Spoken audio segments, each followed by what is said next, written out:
Les histoires du soir vous sont racontées par l'équipe du CPIE Rina Ashta dans le cadre des Nuits de la Lecture 2025.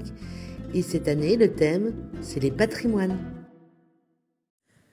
Je vais vous raconter l'histoire d'Eliot, Bastien et la grotte secrète. Une histoire écrite par Claire Michaud. Eliot et Bastien sont cousins. Ils ont tous les deux 8 ans et sont en vacances à l'île d'Oléron avec leurs grands-parents. Avec tous leurs cousins, ils adorent jouer à cache-cache dans les rochers sur la plage. Au bout de quelques jours, ils connaissent presque chaque pierre au niveau de la jetée. Et pourtant, aujourd'hui, Eliot et Bastien viennent de découvrir une drôle de fissure au milieu des rochers. Ils décident de s'y cacher. Ils descendent prudemment en se donnant la main quand soudain, ils glissent sur un toboggan d'algues. Ils ont très peur et se mettent à crier « Ah !» Ils aperçoivent enfin de la lumière. Mais nos deux explorateurs ne sont pas au bout de leur peine, car les voilà qui tombent maintenant dans le vide, au-dessus d'une forêt tropicale. Ils ont à peine le temps de réaliser ce qui leur arrive qu'un phénix arrive et les prend sur son dos. Ils n'en reviennent pas. Ils s'accrochent très fort aux plumes de l'oiseau et observent attentivement le monde qu'ils survolent.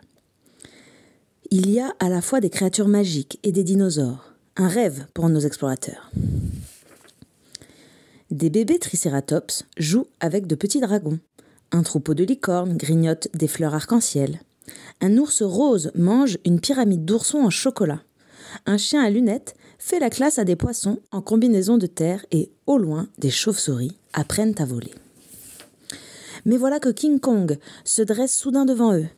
Il mange une sucette à la fraise et n'a pas l'air du tout menaçant. Cela suffit pourtant pour dévier le phénix de sa trajectoire et projeter Eliot et Bastien au sol. Leur chute est amortie par une substance moelleuse, mais qui pue.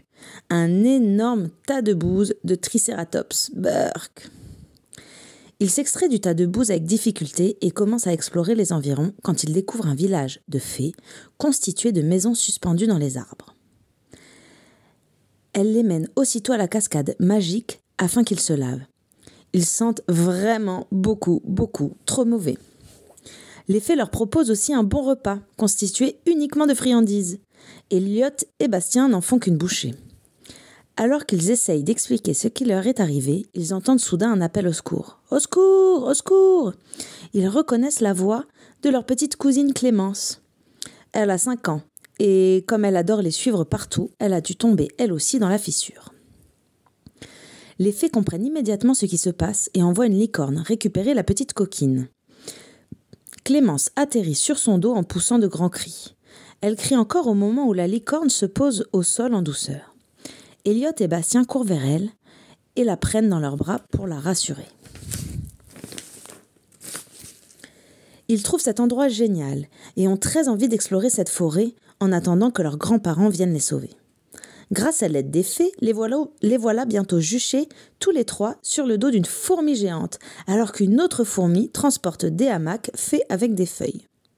Ils approchent du lac gourmand. Son eau est faite de chocolat fondu et des chamallows flottent tels des icebergs. Ils aperçoivent des arbres et installent leur hamac pour la nuit. Clémence est en pleine observation des licornes lorsqu'elle voit un fil de pêche descendre tout doucement depuis le ciel du monde magique. Elle court prévenir ses cousins, car elle sait qu'il s'agit de la canne à pêche de leur grand-père. Les garçons ont aussitôt l'idée de perforer les feuilles pour former des lettres et envoyer un message à leur grand-père. Ils savent qu'il a certainement compris qu'ils avaient disparu dans la fissure. Quelques minutes plus tard, c'est une corde que leur grand-père leur envoie. Clémence, Bastien et Eliot aimeraient remonter tous ensemble, mais ils craignent d'être trop lourds. Les fées semblent avoir compris leur inquiétude et les recouvrent de poussière magique. Les 3 cousins se sentent soudain tellement légers qu'ils s'élèvent dans les airs sans avoir besoin de grimper à la corde. Quelques minutes plus tard, les voici de retour dans la fissure.